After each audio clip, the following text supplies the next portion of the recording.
The push-up. That push-up is a super basic exercise, but it's such an easy one to mess up. So I want to go through a little explanation with you and also show you the band-assisted push-up, which I know many of you are going to be using. Okay, so first and foremost, let's just look at the setup because it's exactly the same.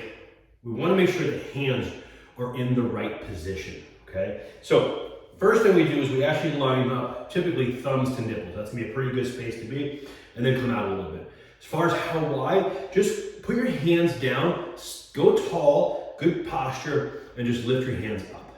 That's pretty much gonna be your spot. Okay, don't wanna come too narrow, don't wanna come too wide. Now we can play with different grips, and we will, different positions, but your standard push-up is pretty much gonna be right there. Now, as far as your elbows are concerned, there's gonna be a little bit of the space, okay, a little bit of an angle. You're gonna be in a stronger position with a little bit of an angle versus tight inside, which is gonna be a lot more tricep focused and take the chest a little bit out of it. We don't wanna go too wide. We don't wanna be up here. You see that a lot, people doing push-ups and their elbows are flaring out. It's a very weak position to be in, right? Just think about if you're trying to push, right? If you're gonna go push a car, you know, help somebody move their car, for example, or just push something, you push right here. Now, the other thing I want you to focus on is what's happening with the rest of your body. You want to make sure that you're not letting your hips sag.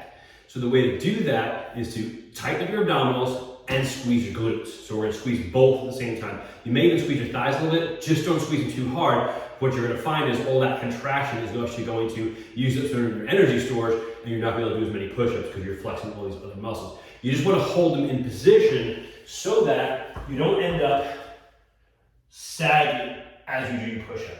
Okay, so you want to squeeze the glutes, right? And then I'm going to pull the abs. And then from here, now I can also push a little bit through. See that? The difference right there? When it comes to the push-up or any pressing exercise, okay, when we're out here, this is bad. So we don't want the neck, we don't want the shoulders elevated. This is good.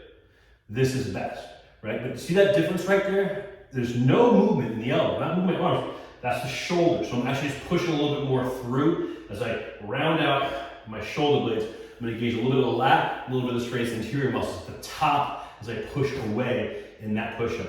And I'm just keeping everything straight. If you find that your hips are sagging, you don't have the strength to do the push-up, that's where the assisted push-up comes in, which I'll show you in a second. But one more thing to show you here.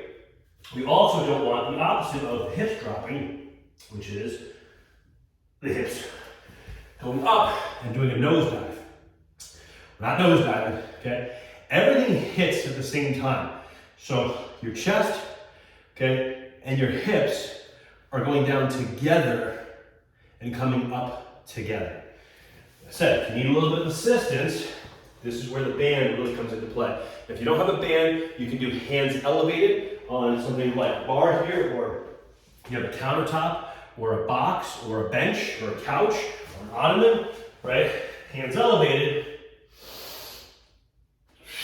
is going to be an easier version than hands on the floor. You can even do on the wall, okay? Just the higher elevation you are, then the more easy it's going to be, right? You can also, if you have stairs nearby, if you're at home, you can actually put your hand on stairs and work your way kind of down the stairs, hand on the stairs, to get lower and lower and lower. Okay, just make sure that when you're doing that sort of a wall push-up, you don't end up here. You want to be here, elbows coming this way, right there. Now, for band assisted, you need a pull-up bar, or you need to use the door utility strap, the resistance band training door utility strap, put it over the door, shut the door, make sure it's not going to open on you, and then we're going to put the band right at the hips. So the band is now pulling me up. Now you don't want to use too much of a band. That's going to do that. You want to push your hips now into the band, squeeze the glutes. See that? Band's pulling me up, squeeze in, and then so I'm just getting a little bit of a lift, but I don't have the full strength to do it on my own. The heavier the band, the easier it is. The lighter the band, obviously the harder it's going to be until you get to the point where you're doing body weight. Just make sure you're really focusing on hand position, body position, elbow position, pushing all the way through. One last note for those of you still with me. The last thing to think about with any kind of pushing exercise, when you're doing a chest exercise, the idea is to imagine the elbow coming in to center, right? Don't think so much about the hands pushing, right? That puts a lot of pressure into the shoulder. We want to actually imagine the chest.